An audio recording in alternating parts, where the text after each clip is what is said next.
data laporan keuangan pemerintah pusat, jumlah BUMN itu ada sekitar 65, 28, ya kan separuhnya itu merugi. Paling besar Garuda Indonesia 56 triliun, kemudian Krakatau Steel 37 triliun, Waskita Karya 14 triliun, ini jalan tol Jawa terutama. Di atasnya Wijaya Karya 5 triliun, ini WUS. Jadi kalau kita naik WUS itu ya harap ingat itu ada 5 triliun. Lalu tugas Danantara ini investasi atau ngurusin yang ini. Ini karena kebijakan yang ugal-ugalan pada masa pemerintahan Jokowi. Menyebutnya gitu karena mereka dipaksa berutang melampaui kemampuannya. Ini kasus Waskita Karya karena dia ini kan perusahaan konstruksi. Perusahaan konstruksi ini tukang disuruh menjadi investor jalan tol gitu. Jadi ya dia boncos karena dia nggak punya pengalaman. Dan antara fokus yang ngurus yang ini aja itu bisa bilangnya ekspansi. Membuat kita bertanya-tanya tugasnya itu investasi ataukah tugasnya ngurus yang sakit. Tugasnya ini lokomotif pertumbuhan atau rumah sakit.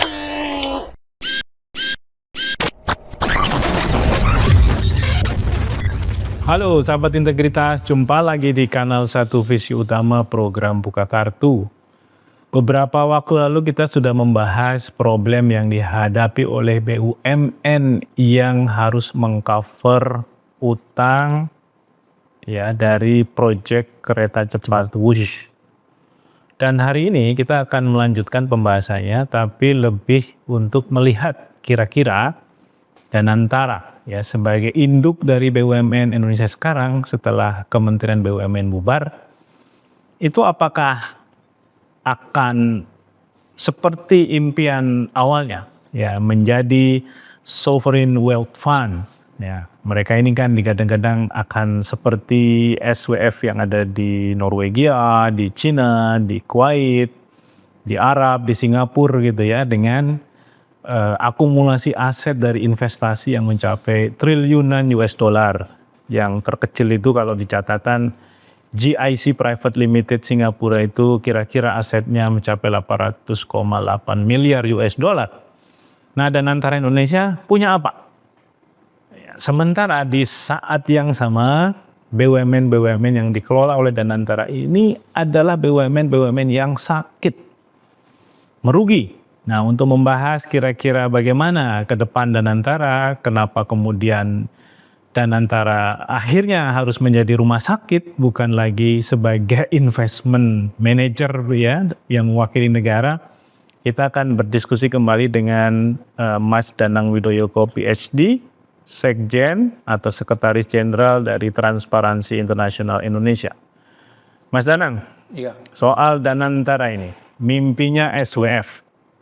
Tapi nyatanya dia bebannya berat. Banyak sekali yang nitip, berat sekali bebannya. Nah, salah satunya tentu adalah BUMN yang sakit sebenarnya. BUMN yang merugi. Dan kita tahu banyak sekali BUMN di Indonesia yang merugi. Gambarannya bagaimana Mas, secara umum? Iya, BUMN kita ini jumlahnya banyak. Apalagi kalau melihat sampai nanti anak perusahaan dan cucu perusahaannya ini banyak kan, dan rata-rata memang kemudian tidak efisien, malah sebagian itu merugi gitu ya.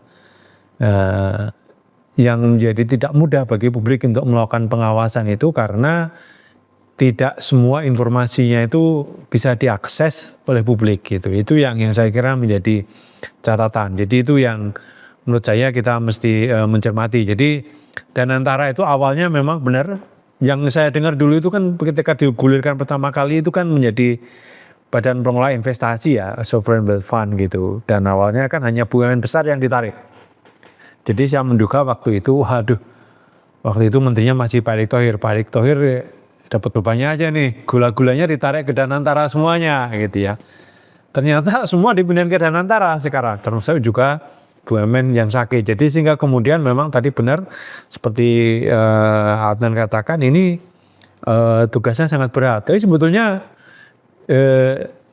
lebih dalam dari itu sebenarnya tugasnya apa sih Danantara ini? Kalau tugasnya nggak jelas, ini kemudian sulit bagi pengelola Danantara untuk menentukan fokusnya. Apakah fokusnya itu terus mengakumulasi modal dan meningkatkan nilai dari dana yang dikelola, ataukah menyelamatkan yang sakit-sakit, ataukah ada titipan yang lain lagi. Misalnya investasi pengelolaan sampah ini dititipin, atau kemudian Ini masuk dalam kerangka PSN ya. PSN itu masuk ke situ. Atau kemudian yang baru lagi Koperasi Merah Putih dan Antara juga diminta ikut ngurusin minimal lewat bank-banknya ya, bank-bank Himbara, bank-bank BUMN kan berada di bawah Danantara. Nah, apakah ikut ngurusin itu gitu ya? Ini menjadi sangat tidak mudah bagi siapapun yang di Danantara karena banyak fokus. Belum lagi kemudian ataukah ya menyediakan pekerjaan bagi teman-temannya presiden. Karena ini terjadi pergeseran ya. Jadi dulu di BUMN itu kan biasanya dulu politiknya itu biasanya di level komisaris gitu. Komisaris itu banyak titipan.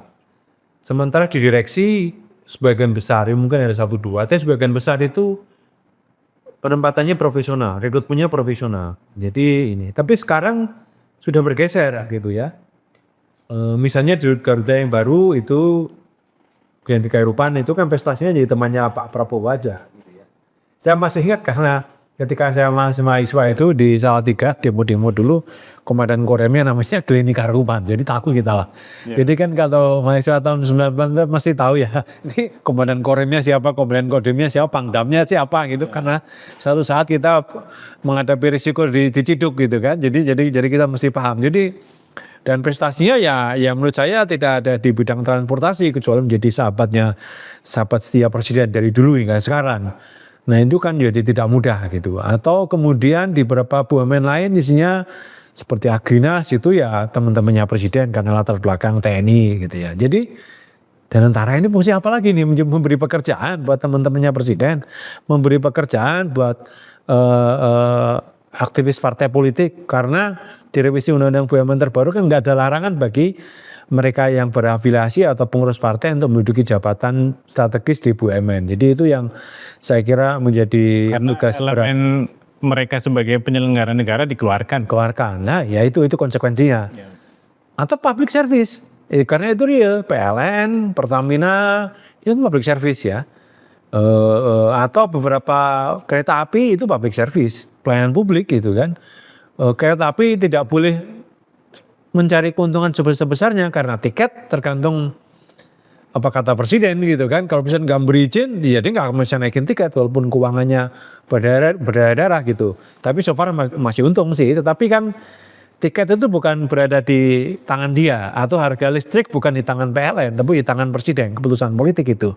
Nah lalu fungsi Danantara lalu di mana? Ini kalau dari awal ini menjadi tidak jelas itu akan membuat sulit. Ini bedanya dengan swasta ya. Sehingga kadang-kala kita agak sulit membandingkan BUMN dengan swasta di sektor yang sama. Karena simpel aja tugasnya swasta itu cari untung. Udah gitu aja. Sepanjang memberi untung selesai dia akan dihargai. BUMN kan enggak gitu ya. Ini yang kemudian dari awal kita melihat ada kesulitan mendefinisikan sebetulnya tugas Danantara itu apa gitu. Jadi secara umum itu jadi pertama itu ketidakjelasan dan karena ketidakjelasan itu akan kemudian berakibat kemudian tujuan yang akan dicapai apa. Lalu masuk ke pertanyaan Adnan tadi bagaimana dengan tugas menangani BUMN yang sakit gitu. Jadi kita mesti melihat nih bagaimana kondisi BUMN kita gitu. Jadi saya mengambil data dari laporan keuangan pemerintah pusat di tahun 2024. Jadi ini juga catatan juga data. Data itu tidak tersedia dan bisa diakses mudah oleh masyarakat. Kementerian BUMN itu mempublikasikan laporan konsolidasi BUMN sampai 2023. 2024 sampai sekarang nggak ada. Barangkali karena sudah bukan musim pemilu, bukan musim pemilu. Kan 2024 awal Pak Erik masih punya kans jadi wakil presiden waktu itu. Jadi cukup rapi lah ini pencaratan BUMN. Tapi setelah ini kok saya tidak melihat lagi gitu ya. Saya tunggu-tunggu sampai semalam saya cek lagi belum muncul lagi itu laporan keuangan konsolidasi BUMN hingga 2024. Jadi data terakhir 2023. Jadi terpaksa saya ngecek ke laporan keuangan pemerintah pusat. Ada peralihan dari Kementerian BUMN ke Badan baru termasuk karena kemudian BUMN juga Enggak, di awal oleh Danantara.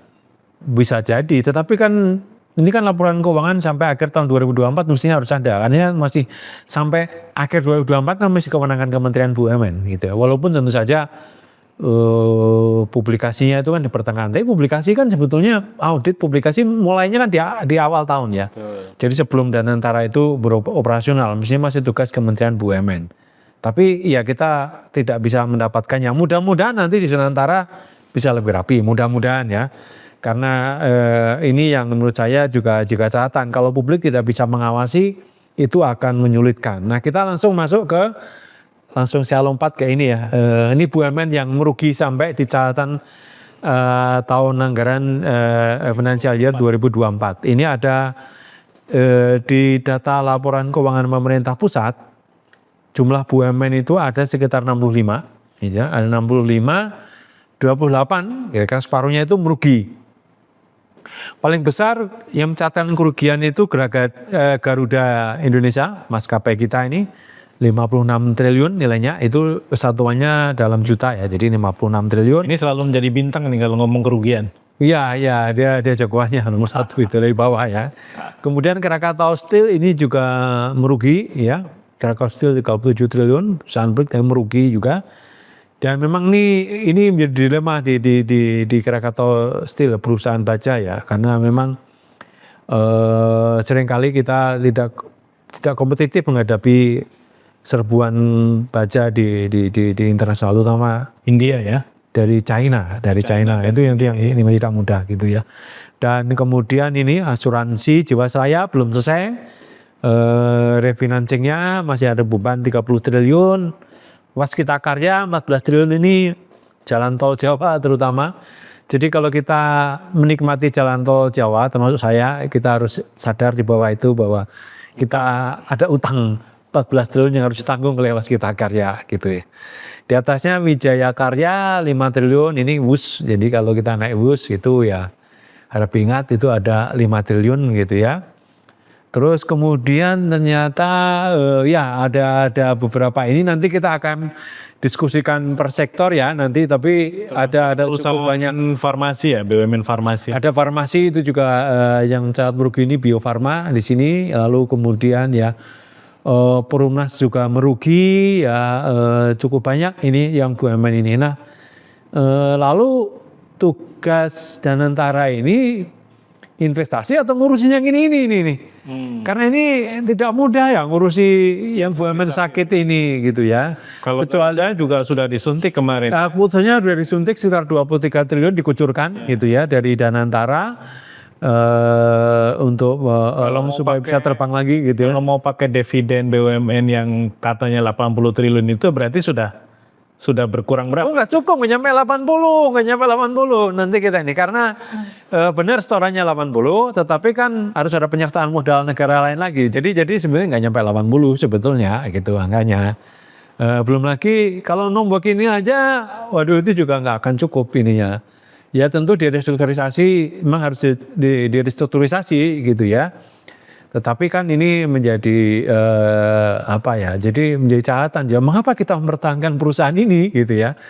Tadi Garuda misalnya, bukankah Garuda itu kalau 23 triliun itu kan sebetulnya kalau nggak salah untuk Citylink-nya gitu kan. Oh, anak perusahaannya. Nah, bukankah mestinya yang disubsidi itu misalnya untuk orang miskin ya, untuk yang public service daerah yang terpencil misalnya terluar, terdepan, tertinggal, kira-kira kan itu yang membutuhkan gitu. Tapi Garuda kan perusahaan mahal, tiketnya aja mahal. Kalau kita beli tiket itu biasanya kan nggak mungkin Garuda bulan terakhir kalau nggak ada kan. Top of mind kalau tiket mahal ya Garuda. Garuda gitu, karena alternatif yang lebih murah itu kan ada Lion, ada Citylink, ada AirAsia dan yang lain-lain gitu kan. Termasuk Pelita ya. Pelita Air Service itu malah punya 2 itu BUMN tuh, Pelita sama di bawah Pertamina itu kan. Nah itu juga bagaimana mengatur itu kan.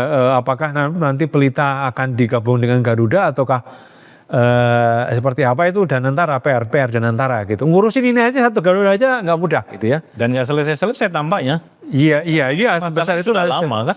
Sudah lama semenjak pandemi itu terungkap dan sebelumnya ada problem korupsi gitu. Walaupun sebetulnya beberapa tahun terakhir dari secara internal Garuda berbenah ya. Tentu berbenah ya karena tekanan kasus korupsi, tekanan utang memaksa direksinya itu membenahi soal internal gitu. Jadi kalau dihitung kita mengukur SMAP itu sistem manajemen anti penyuapan, mereka agaknya sudah memenuhi. Jadi Transparansi Internasional bersama Tempo ini kan kami menerbitkan rating ESG Instar ya. Nanti sesi lain kita akan diskusi bagaimana kualitas tata kelola di masing-masing perusahaan, dan Garuda sebetulnya berbenah sebetulnya. Tapi karena faktor eksternal ya, tekanan utang dan kasus korupsi itu juga ini. Tetapi apakah memang kita harus mempertahankan Garuda ini at all cost gitu ya? Itu juga menjadi pertanyaan penting bagi kita. Kalau di negara lain ada yang kemudian ditutup kan? Oh, ditutup tidak masalah karena bisa disediakan oleh swasta gitu ya. Atau misalnya di Thailand ya, di Thailand kan ada Thailand, ya waktu itu merugi karena pandemi itu memukul banyak maskapai ya, akhirnya jadi merugi. Atau misalnya Perum Damri ini ternyata juga merugi gitu, walaupun ini andalan saya juga kalau ke Airfat ya. Damri ternyata merugi ini ya. Nah, ini seperti apa gitu? Apakah kita perlu masih mempertahankan Damri gitu ya? Karena banyak swasta yang sebenarnya sudah bisa mengerjakan itu. Ini kan banyak yang sebenarnya strategis sektornya dan mestinya menguntungkan ya. Kayak misalnya jualan obat, sektor kesehatan itu kan bisa. Oh, yang lainnya semua untung, swasta untung selama pandemi, kecuali BUMN. Itu kan kita anggap sebagai ceruk bisnis yang besar lah ya. Iya. Kalau ngomong sektor kesehatan, ngomong soal tadi ya transportasi, ngomong soal konstruksi segala macam ya. Oh ya. Ini kan karena ada perintah-perintah yang oleh presiden itu dianggap sebagai penugasan. Jadi itu seringkali mereka jadi boncos ya. Iya. Ini karena kebijakan yang ugal-ugalan pada masa pemerintahan Jokowi. Menyebutnya gitu karena mereka dipaksa berutang melampaui kemampuannya. Ini kasus Waskita Karya karena dia ini kan perusahaan konstruksi. Perusahaan konstruksi ini tukang. Jadi ini tukang disuruh menjadi investor gitu kan. Suruh investor jalan tol gitu. Jadi ya dia boncos karena dia nggak punya pengalaman. Belum lagi ketika jalan tolnya jadi kena pandemi jadi nggak ada yang lewat. Atau yang farma kan karena selama masa COVID dia diminta membeli seluruh peralatan, pengadaan berbagai macam obat segala macam, dan ketika kemudian ini kan kondisi situasi pandemi ya, risetnya kan belum ada segala macam, ini semua harus dibeli. Ternyata begitu berapa tahun ternyata tidak terpakai, tidak direkomendasikan lagi. Jadi ya ini seperti waktu itu selama pandemi kan saya masih ingat harga masker itu kan yang awalnya itu satu kotak itu mungkin 40-50 ribu, begitu pandemi 500 ribu. Itu pun barangnya nggak ada gitu, belum tentu ada. Jadi saya sempat masih ingat itu browsing di marketplace itu dapat yang jual aja sudah untung gitu ya. Tapi itu situasi pandemi gitu. Nah setelah pandemi lalu apa kompensasi pemerintah buat perusahaan-perusahaan yang sudah menjalankan tugas dan menjadi boncos gitu. Nah itu tugas pemerintah, itu tugas Danantara. Nah ini yang kemudian tidak begitu jelas lagi gitu seperti ini. Atau kemudian Bulog misalnya, Bulog ini kan pangan ya. Ini kan yang sekarang ini lagi seru-serunya Tempo ini kan. Tempo kan laporan Tempo kemarin Amran menggugat Tempo gitu kan, menggugat 100 miliar dan itu sama saja sebenarnya upaya untuk membungkam Tempo atau memantikan Tempo kan. Karena praktis kalau dimenangkan gugatan Amran langsung tutup tuh Tempo gitu kan. Nah laporan Tempo itu kan menyatakan bahwa di gudang itu benar ada, tapi kualitas berasnya menjadi persoalan gitu. Nah saya nggak tahu apakah audit BPK ini nyampe juga mengecek kualitas beras di Bulog. Kalau kualitasnya dicek bisa jadi angkanya mungkin bisa lebih besar lagi dari kerugian yang tercatat ini. Gitu. Balik ke fungsinya Danantara. Iya. Nah bayangannya kalau separuh BUMN yang dikelola Danantara itu rugi, itu kan berarti butuh waktu untuk membenahi ya. Iya. Itu pun tidak menjamin akan sehat lagi. Iya. Karena tergantung banyak faktor lah. Iya. Nah itu kira-kira butuh waktu berapa lama? Termasuk bagaimana kemudian mereka bisa berfokus untuk tadi mengkapitalisasi dana yang mereka kelola. Sehingga ini menjadi salah satu revenue baru buat negara gitu ya. Di luar pajak-pajak yang sekarang ini juga dari sudut pandang masyarakat ya banyak ketidakadilan segala macam.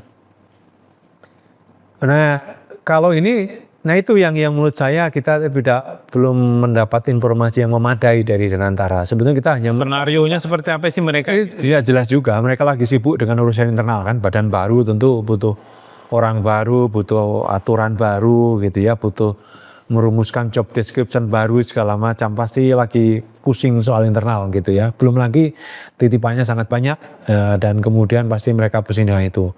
Yang saya dengar ya, strategi Danantara adalah memangkas BUMN diperkecil karena memang kalau makin banyak akan makin sulit pengawasannya, penyelesaiannya. Jadi kemungkinan saya menduga ya Akan ada banyak merger nih. di merger atau dijadikan anak perusahaan. Seperti Waskita Karya ini kan proses hendak menjadi anak usahanya, anak perusahaannya Hutama Karya. Jadi menyelesaikan utangnya nanti yang menyelesaikan adalah induknya Hutama Karya, bukan direksi Waskita gitu ya. Jadi yang saya dengar targetnya ya dari 65 itu saya nggak tahu. Ini kan laporan tahun lalu 65 ya, mungkin bisa juga kurang karena ini semua masih proses ya. Proses merger, akuisisi atau menjadikan anak gitu. Targetnya menjadi 20 gitu. Kalau 20 lebih make sense. Jadi menurut saya hanya menduga jangan-jangan mungkin target Danantara menjadikannya 20 itu suatu capaian sendiri juga ini. Jangan mikir gimana mengembangkan berapa, itu bisa pusing mereka oleh targetannya itu. Karena sampai sekarang kita belum mendengar sebetulnya informasi yang keluar kira-kira seperti apa langkah mereka gitu ya. Mudah-mudahan tahun depan kita sudah dapat cukup informasi kira-kira ke depan langkah-langkah mereka seperti apa gitu ya. Soalnya menyelesaikan ini aja sudah menyelesaikan mungkin sebagian dari persoalan di public service kita di Indonesia gitu ya. Ini yang jadi catatan kita bagaimana mengatasi ini. Karena sebenarnya ruang fiskal Danantara itu juga tidak cukup luas. Tadi yang saya sudah singgung ini, saya balik lagi ini. Saya cek juga. Jadi dividen BUMN ini di seluruh BUMN itu memang betul dia 80 triliun nilainya. 2023 dia nyetor 82, 2024 nyetor meningkat 86 triliun. Tapi pada saat yang sama negara juga ngeluarin duit lagi nih untuk penyertaan modal. Entah itu untuk menyelesaikan soal utang, memberi modal atau penugasan itu keluar lagi gitu. Jadi masuk dan keluar lagi. Jadi sebetulnya realnya itu nggak nyampe 50 triliun, 40 triliun itu tiap tahun sebetulnya yang didapat oleh negara dana. Ini kayak dana freshnya. Masuk kantong kanan, keluar kantong kiri. Keluar kantong kiri gitu. Jadi Danantara itu ngelihatnya, orang kan suka ngelihat Danantara itu BUMN ini jumlahnya nilai asetnya itu besar gitu ya. Tapi kan karena itu kan yang dikhotbahkan pemerintah juga di awal ketika mereka mau bikin Danantara ya, kan akan kumpul aset sekian ribu triliun. Jadi total aset BUMN kita itu memang besar. Tetapi kan tidak semuanya itu produktif ya. Tidak semuanya produktif. Bahkan kasarnya ini sebagian asetnya busuk gitu. Jadi makanya kemudian returnnya itu rendah. Jadi saya baik lagi ini.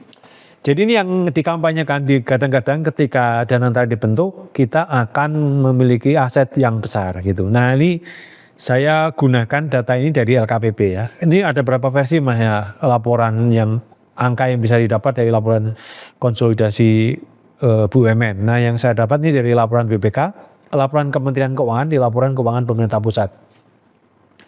2020 itu 9.000 triliun, 2024 itu 12.000 triliun. Itu Asetnya. itu total aset BUMN gitu. Jadi memang besar asetnya, bayangin 12.000 triliun nilainya.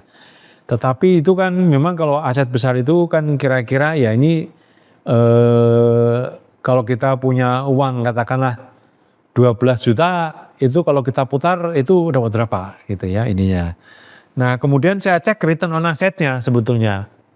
pengembalian dari asetnya. Jadi 2020 itu rendah sekali karena masih COVID ya, 0,07%. 2021 itu 1,7, kemudian 2023 gitu, 2023 itu ya sekitar 3% gitu. Dari yang tadi. Dari total seluruh aset. Jadi sebenarnya tidak banyak. Nah kalau diperinci lagi sebetulnya siapa saja mereka yang nyumbang aset, yang nyumbang modal besar ini sebetulnya ya itu aja. Nomor 1 itu Bank Mandiri 2024 sebagai 2024 ya, Bank RI nomor 1, disusul Bank Mandiri, lalu Main ID, Pertamina, Telkom dan seterusnya ya. 2023 BRI yang juara menyetor dividen gitu ya. Jadi makanya tentiumnya banyak ya BRI itu ya. Iya, karena mereka ini ya, mereka menyetor dividen dalam jumlah besar gitu ya. Jadi ini yang menurut saya membuat perbankan itu andalan bagi ini karena kemudian sumbangannya sangat besar ya. Yang besar itu ya Pertamina, Telkom ya, BRI, PLN. Secara sederhana dari 12.000 triliun aset tadi, dia itu hanya menghasilkan 80 triliun. Iya, kecil itu sebetulnya. Ya itu yang tadi disebut 3%. Iya, kecil. Sebenarnya kecil sekali sebetulnya. Berarti aset itu kecil. yang disebut dan dihitung sebagai aset total tadi, itu sebenarnya sebagian besar tidak bisa menghasilkan lagi sudah bisa menghasilkan ini. Karena sebagian tadi merugi, itu kan sebagian merugi. Jadi kalau fokus sebetulnya dan antara fokus yang ngurus yang ini aja itu bisa bilangnya ekspansi, bagaimana memutar duit ini gitu kan. Sementara kalau ikut ngitung yang tadi 28 yang merugi itu ya itu tambah kerjaan dan itu ya itu membuat kita bertanya-tanya tugasnya itu investasi ataukah tugasnya ngurusi yang sakit. Tugasnya ini lokomotif pertumbuhan atau rumah sakit kira-kira gitu kan. Kalau pertumbuhan itu kan bilang kecepatan. Kalau rumah sakit ini kapan sehatnya kan kira-kira seperti itu ini. Betul. Dan ternyata hari-hari ini ya bebannya jadi rumah sakit kan. Tadi itu Garuda, lalu kemudian yang lain-lain termasuk Koperasi Merah Putih, kemudian ngurus sampah segala macam itu jadi belum lagi PSN lainnya. PSN lainnya yang kemungkinan besar akan dititipi. Mungkin dari sisi modal harus keluar banyak. Dan returnnya juga karena public service mungkin ya sebagian ya. Sampah itu kan sebetulnya lebih ke public service sebetulnya karena itu juga begini. Kenapa sampah itu sampai diurus pemerintah pusat gitu loh? Karena problemnya terlalu besar investasinya kalau diurus oleh Pemda. Jadi Pemda itu ini topik berbeda. Tapi ini jadi Pemda itu tidak punya cukup kapasitas misalnya kabupaten kota gitu ya, satu kabupaten kota untuk mengelola sampah. Misalnya begini, Tangsel ini kan tempat pembuangan akhirnya itu sudah penuh gitu kan. Pandeglang akhirnya. Bukan, kan awalnya di dekat BSD ini kan, di yang siap hari kita mencium baunya. Ya itu unik karena BSD ini perumahan mewah, mahal gitu ya. Tapi ada saya berobatkan di BSD yang kena sampah, bau sampah. Apalagi kalau pas hujan gitu, tersiksa di sana. Jadi nilainya jatuh itu ya. Dan karena kemudian tidak cukup lagi tempatnya, lalu bingung mencari buangnya di mana gitu. Jadi membuangnya itu untuk membuang sampah itu baru dibuang saja belum diolah gitu kan. Nah untuk mengolahnya itu kan ongkos lagi gitu kan. Ongkos karena harus investasi membuat insinerator atau mesin untuk mengolah sampah. Belum lagi masalahnya itu belum dipilah gitu. Jadi semua ditumpuk semuanya diolah di tempat pembuangan akhir gitu. Nah untuk mengolah itu tidak cukup biayanya, tidak di luar kapasitas Pemda untuk mengolah itu, kecuali Jakarta ya. Jakarta kemarin sudah berhasil menyelesaikan pengolahan sampah di Rorotan. Selain juga punya di Pulau Gebang gitu ya. Tapi itu terlalu mahal buat kabupaten kota gitu, sehingga harusnya itu memang harus bersama-sama beberapa kabupaten kota untuk membuat itu, atau akhirnya pemerintah pusat yang harus turun tangan. Makanya kemudian jadi Danantara yang harus masuk. Tapi ini kan ada perubahan besar sebetulnya mindset untuk mengolah sampah ini, karena mindsetnya itu harus yang besar, dikelola yang besar, agar kemudian karena outputnya itu harus dipatok ke energi listrik gitu ya. Jadi harus besar lalu kemudian harus listrik. Padahal pada akhirnya untuk menghasilkan listrik itu ongkosnya mahal. PLN harus menjual lebih murah gitu kan. Harga PLN lebih murah daripada harga produksi. Padahal outputnya tuh bermacam-macam sampah itu. Jangan dipaksakan jadi energi gitu ya. Ini yang kesalahan kita. Yang berikutnya adalah pengolahan sampah itu harusnya tidak harus besar. Justru yang diperbanyak adalah pengolahan sampah di masing-masing di level rumah tangga, RT dan RW. Desentralisasi gitu ya. Kalau desentralisasi berhasil itu pengolahan akhirnya tidak perlu besar-besar lagi. Nah ini kemudian akan menjadi catatan ini, menjadi masalah. Kalau nanti PLT, pengolahan sampah PLTSA-nya itu sudah terbentuk gitu ya, kan harus diolah semuanya. Maksudnya dia ngolah semua sampah Indonesia. Nah itu kemudian, kalau kemudian masyarakatnya berhasil mengolah sendiri, inputnya nggak cukup. Nah Pemda harus bayar nanti, tetap harus bayar. Makanya itu menjadi disinsentif, makanya masyarakatnya tidak akan dorong untuk mengolah sampah di rumah tangga atau di RT. Sudah dibereskan karena tunggu di sana. Karena kalau inputnya nggak masuk, dia nggak akan bisa jalan ke mesinnya. Itu menjadi problematik sebetulnya dari sisi pengolahan yang berawal dari cara pandang bahwa sampah itu harus diolah dalam skala besar oleh negara gitu ya. Ini yang kemudian cara pandang itu berakibat sampahnya menjadi persoalan. Nah ini akan, kalaupun Danantara berhasil membiayai itu, PR-nya nanti bebannya di APBD. Karena tipping fee-nya harus meningkat. Tipping fee itu kan sebetulnya ongkos untuk mengangkut sampah ke tempat pembuangan ini. Kalau targetnya tidak terpenuhi, investor PLTSA ini akan mengecas APBD, nambah lagi gitu ya. Jadi selain juga ngecas ke PLN kan, tetap harus dibeli ini listrik yang diproduksi. Seperti Palija di Jakarta waktu megang. Iya, privatisasi air itu ya. Jadi masyarakatnya tetap harus bayar, Pemdanya juga harus bayar juga. Ini yang ini. Nah ini yang menurut saya memang harus kita cermati. Ini makanya kemudian karena ketidakjelasan tugas Danantara ini kemudian membuat Danantara itu menjadi potensi menjadikan sumber rente gitu ya. Rente itu apa? Secara definisi itu rente itu sebetulnya adalah keuntungan yang didapat yang melampaui sebetulnya keuntungan yang didapat melalui cara berbisnis yang wajar gitu ya. Jadi bisnisnya rente misalnya dulu pada masa Soeharto karena menjadikan pahlawan kita, karena Soeharto jangan pahlawan kita perlu mengingat lagi dosa-dosanya di masa lalu misalnya. Rente di cengkeh waktu itu BPBC. Jadi ngumpulin semua petani cengkeh harus dijual ke BPBC. Pabrik rokok harus beli cengkeh dari BPBC gitu. Modalnya cuma kertas, untungnya luar biasa, Tommy, itu rente. Jadi kalau cuma kertas kan harganya berapa sih kertas sih, tapi karena rente keuntungannya luar biasa. Jadi keuntungan luar biasa yang melampaui dari proses bisnis yang keuntungan yang didapat secara normal gitu. Nah ini akan membuat Danantara tanpa pengawasan itu akan menjadi sumber rente. Resiko pertama yang kita lihat sampah ini tadi. Siapapun investor sampahnya ini, itu akan luar biasa ini untungnya. Karena apa? Karena PLN pasti beli produksi listriknya, dan juga kalau produksi sampahnya di luar target, Pemdanya yang harus membayar ke investor sampah ini. Gitu. Jadi ini yang menjadikan ini rente. Lalu kemudian sumber rente lain misalnya Koperasi Merah Putih ini.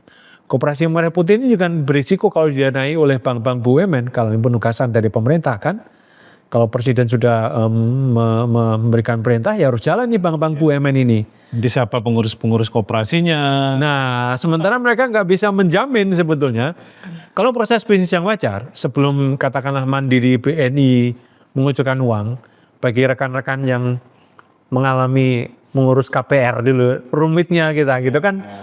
Capek banget kita ditolak berkali-kali kan. Due diligence ketat sekali nih kalau kita mengajukan KPR kan. Pengalaman saya dan beberapa teman dulu tuh kan mengajukan mesti ada risiko ditolak gitu kan. Apalagi aktivis LSM ya. Waduh, kita ini waktu itu aktivis LSM tuh saya dan Nathan dulu di ICW itu dicurigai kan ini beresiko tinggi ya. Artinya kalau ngeplang itu susah untuk ditarik gitu kan. Dan itu dicek, ditelepon kantornya, bener enggak ini Bapak ini bekerja di sini, bener enggak gajinya sekian gitu kan. Belum lagi aktivis LSM itu tidak dikategorikan sebagai pekerjaan. Nah itu pasti akan seketat itu due diligence-nya.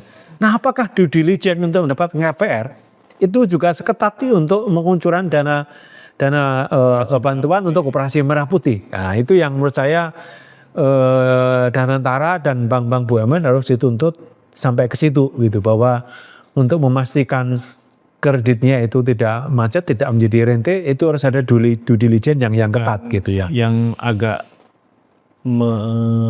yang agak riskan itu kan karena bank dia kan bersinggungan dengan para nasabah ya. Iya, uang publik, uang investor. Uang di situ Iya, uang investor itu kan basisnya kepercayaan masyarakat. Sekali mereka nggak percaya kan bisa saja kemudian bergeser ke bank lain. Iya, Dan itu bisa menimbulkan misalnya dampaknya dampaknya ke sektor keuangan gitu. Ingat loh, ini bank BUMN ini. Ini bank BUMN yang bank terbesar di Indonesia itu kan BRI, disusul yang swasta BCA, Mandiri, BNI. BTN gitu, yang lainnya ya di bawah lah swasta yang lain. Kalau kita masih ingat yang namanya Bank Senturi itu kan kecil. Dampaknya seheboh itu ketika ada ketika ada problem gitu ya. Nah, kalau ada apa-apa dengan Mandiri, BRI, BNI, dampaknya ke sektor finansial kita gitu ya, sangat besar. Puncak gempanya itu akan sangat dahsyat gitu. Makanya itu harus memastikan Danantara harus ketat. Nah, apakah kemudian Danantara misalnya sebelum mengucurkan ke Koperasi Merah Putih mensyaratkan misalnya Koperasi Merah Putih ini mengadopsi sistem manajemen anti penyuapan gitu ya, seperti teman-teman visi integritas gitu ya. Bolehlah itu dikucurin gitu kan, tapi saya nggak yakin juga ini untuk mendirikan aja belum tercapai targetnya nih. Karena ini kan dari top down ya, dari pusat dipaksakan sampai ke daerah gitu ya, dan due diligence-nya saya khawatir ini jangankan due diligence, memenuhi syarat mendirikan aja belum mencapai target ini. Termasuk pengurusnya harus di due diligence kan. Nah, itu juga menjadi dari komisaris direksi bank kan OJK tuh ya. OJK ketat sekali dan banyak yang nggak lolos gitu kan. Kemarin kalau nggak salah saya kurang tahu persis ya, ada influencer yang di satu BPD bank milik Pemda nggak lolos. Tidak jelas kirinya apa, 2 orang. Tapi saya kabarnya OJK nggak lolos di OJK-nya gitu ya. Jadi seketat itu OJK gitu untuk sektor perbankan gitu. Nah, apakah kemudian untuk pengucuran kredit bagi Koperasi Merah Putih juga seketat itu? Apakah pengucuran kredit untuk proyek strategis nasional juga seketat itu persyaratannya? Ini yang saya kira menjadi ini. Jadi itu yang saya kira menjadi PR penting. Di samping juga sebetulnya kalau kita lihat, karena keterbatasan modal yang dikelola oleh Danantara, jadi Danantara itu modelnya kecil, paling itu 40 triliun tiap tahun. Ya, meskipun tadi ya bayangan asetnya 12 ya itu di atas kertas dan sebagian juga itu bermasalah atau busuk atau kemudian tidak produktif gitu ya. Makanya kemudian Danantara harus mencari sumber-sumber lain gitu ya. Dia kerjasama dengan investor-investor internasional yang kita bisa lihat. Jadi teman-teman Selios dan ICW itu membuat Danantara Monitor kalau nggak salah, itu mengawasi proyek-proyek Danantara termasuk sumber-sumber pendanaannya gitu ya. Ada sumber pendanaan baru namanya Patriot Bond. Nah, ini malah para konglomerat ini kan. Konglomerat harus beli dengan rate 2% ya. Jadi kalau beli surat utang di surat utang negara rate-nya 6%, tapi kalau konglomerat surat utang harus 2%. Tapi saya kira tidak seluruh konglomerat ini kan, hanya sebagian aja yang ditarget diwajibkan membeli Patriot Bond gitu ya. Ini yang saya kira kita harus kalau kemudian seandainya ya quote and quote diwajibkan hanya arbitrer, hanya suka-suka yang punya kekuasaan. Kalau seharusnya konglomerat membeli Patriot Bond itu ditetapkan dalam bentuk pajak misalnya, kita dukung karena pasti kalau aturan pajak semua kena, semua kena sebetulnya, semua kena, transparan kan, semua juga kena, siapapun akan kena. Ini kan enggak gitu kan, ini kan bukan aturan pajak, ini hanya didorong untuk membeli, dan pasti investor biasa kita juga akan beli Patriot Bond lah, kita belinya juga SBN, surat berharga negara, sukuk pemerintah gitu kan, karena itu 6% jelas kok, itu resmi 6% gitu kan. Surat utang negara itu jelas itunya. Ngapain juga kita beli Patriot Bond yang 2% ini ya kan? nggak make sense itu, nggak mungkin kan, pilihan rasional kita nggak mungkin orang beli ada. Kecuali utang yang pendekatannya B2B ya, government to government ya. Oh ya, G2G itu kan memang bunganya kecil, tapi itu kan di global juga bunganya rendah. Betul. Di kita aja suku bunga tinggi, tapi di banyak negara di global itu kan rate bunganya itu memang 2-3%, kira-kira seperti itu. Atau kemarin perbedaannya yang WUS, kita balik ke WUS itu kan Cina menerapkan 2%, tapi awalnya lebih murah, sementara Jepang lebih mahal, tapi bunganya cuma 0,5% waktu itu. Dia minta 0,5%. Tapi itu kan sebetulnya ada di balik bunganya yang murah mesti ada banyak persyaratan-persyaratan lain. Teknologinya harus dari mereka, peralatannya, teknisinya semua harus dari mereka, dan itu pasti ada plus-plusnya di balik bunga yang murah gitu ya. Sementara kalau Danantara pun itu harus dibeli dengan harga murah, yaitu pendekatan kekuasaan menurut saya, dan itu tidak sustain. Dan memang itu mungkin Danantara juga butuh itu ya untuk mengelola itu gitu ya, karena ini harus dikembalikan. Tetapi fungsi kita adalah memastikan sebetulnya Danantara menginvestasikan uang yang dikelola itu ke tempat yang benar lah, memastikan ini dikelola ke perusahaan, ke proyek-proyek yang sebetulnya memberikan keuntungan. Jangan sampai ini menjadi sumber inti gitu ya. Jadi mereka yang dekat dengan kekuasaan lalu didanai oleh Danantara. Ini kekhawatirannya di situ. Itu penyakit kita ya. Akan kembali lagi nih. Saya khawatir ini bisa kembali lagi dengan Danantara ininya. Oke, inilah yang juga jadi concern beberapa penasehat yang sempat mau menjadi penasehat Danantara ya. Iya. Yang mengundang dari dari luar negeri internasional itu akhirnya juga mereka melihat mungkin ada resiko yang tidak bisa dikelola sehingga yang mereka memilih untuk tidak lagi bergabung ya. Iya, lihat resiko developan BUMN yang sakit, nantinya udah ini gimana menyelesaikan itu gitu ya. Dan nggak boleh diprivatisasi loh. Iya. Nggak boleh dilikuidasi atau privatisasi, karena itu urusannya panjang. Kalau privatisasi kan harus ke DPR segala macam, jadi resikonya panjang gitu. Keuangan negara segala macam itu panjang, prosesnya panjang. Jadi dan kemudian jadi jadi konsultan penasihat barang panas ini sebetulnya kan. Jadi makanya tidak banyak yang tertarik. Itu pasti akan mengancam reputasi mereka. Oh iya, kecuali yang investor yang memang berkepentingan mendapatkan pendanaan dari Danantara, itu pasti tertarik untuk terlibat dalam Danantara ini ya.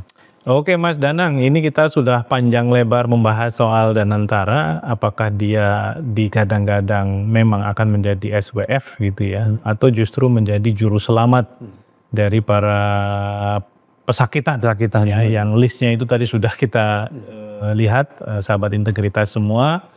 Faktanya BUMN kita banyak yang sakit, alih-alih dimatikan gitu ya, kalau sakit ya sudahlah.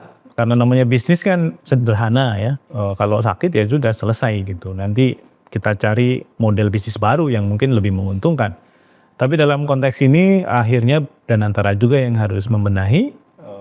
Mereka juga banyak sekali beban-beban politik ya, termasuk program-program ambisius dari Prabowo, termasuk tadi di dalamnya adalah soal Koperasi Merah Putih. Nah, apakah akan survive kita tidak tahu. Tapi yang pasti tantangannya sangat berat, baik tantangan politik, tantangan ekonomi sendiri, fiskal, ya finansial, yang itu mungkin akan menjerat Danantara sebagai institusi yang bisa jadi gagal menjalankan misi utamanya, yaitu menjadi SWF bagi Indonesia. Kita ketemu lagi di lain waktu, sampai jumpa.